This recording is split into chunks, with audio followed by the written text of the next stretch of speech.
김상훈님의 책 왓칭에 나오는 내용입니다. 하버드 대학의 심리학자 랭거 교수는 호텔 청소부들을 유심히 지켜보았습니다. 그들은 하루 평균 호텔방 15개를 부지런히 치워야 했습니다.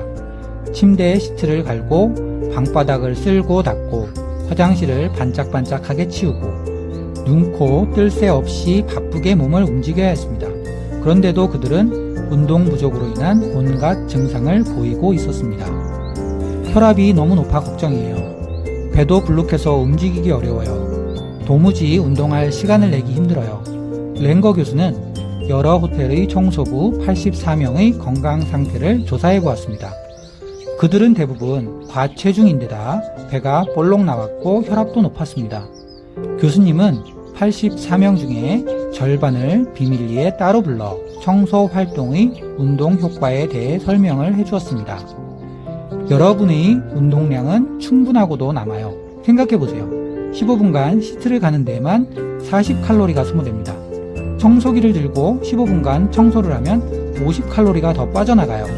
방 하나를 청소하는데 땀을 뻘뻘 흘리며 10분간 운동하는 것과 같은 효과가 있답니다.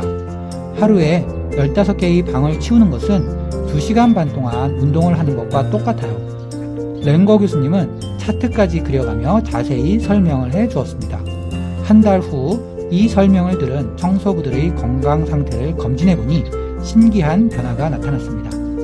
불룩 나왔던 배가 쑥 들어가고 삼중턱도 사라졌습니다. 그들은 다만 교수님의 설명을 들은 것 뿐이었습니다. 반면 설명을 듣지 못한 청소부들의 몸에는 아무런 변화도 없었습니다. 요약을 하면 몸의 변화를 바라보며 청소를 한 경우에는 체중, 허리둘레, 지방, 혈압이 감소했습니다. 아무 생각 없이 청소를 한 경우에는 아무런 변화가 없었습니다. 고역이라 생각하며 청소를 한 경우에는 피로 독소가 증가했습니다.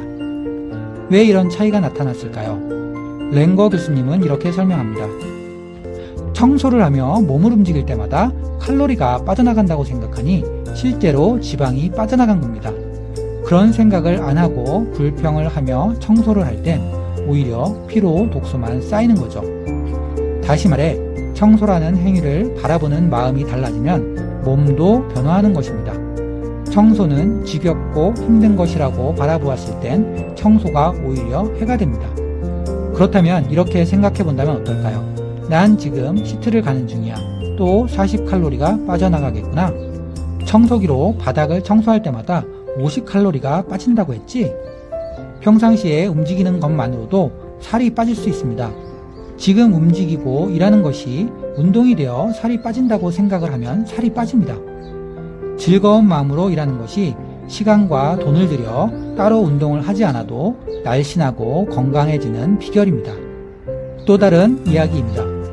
당신의 뱃살이 자꾸 불어나 고민이라고 가정해 보겠습니다. 운동할 시간은 없고 굶기는 싫고 뱃살은 늘어나고 뭐 좋은 방법이 없을까? 당신의 머릿속에 그려지는 이미지는 불어나는 뱃살입니다. 그러니 뱃살이 불어나는 것은 당연합니다. 이제부터 거꾸로 길을 걸을 때마다 이렇게 상상해 보세요. 한 걸음씩 걸을 때마다 지방이 몇 방울씩 빠져나가겠군. 서 있을 때도 마찬가지입니다. 서 있는 시간만큼 뱃살도 빠져나가겠지? 계단을 오를 때도 청소를 할 때도 이런 이미지를 상상해 보세요.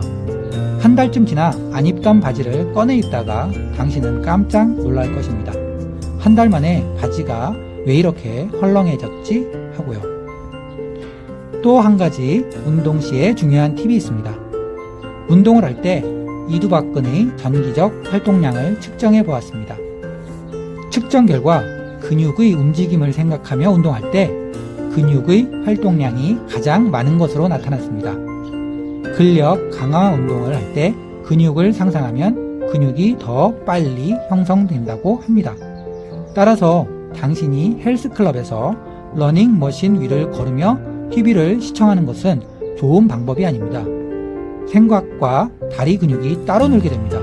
이 때문에 같은 시간 운동을 해도 효과가 잘 나타나지 않습니다. 운동을 할 때 자신의 몸이 어떻게 움직이는지 조용히 귀를 기울여 보세요. 그러면 운동의 효과가 몇 배는 늘어날 겁니다.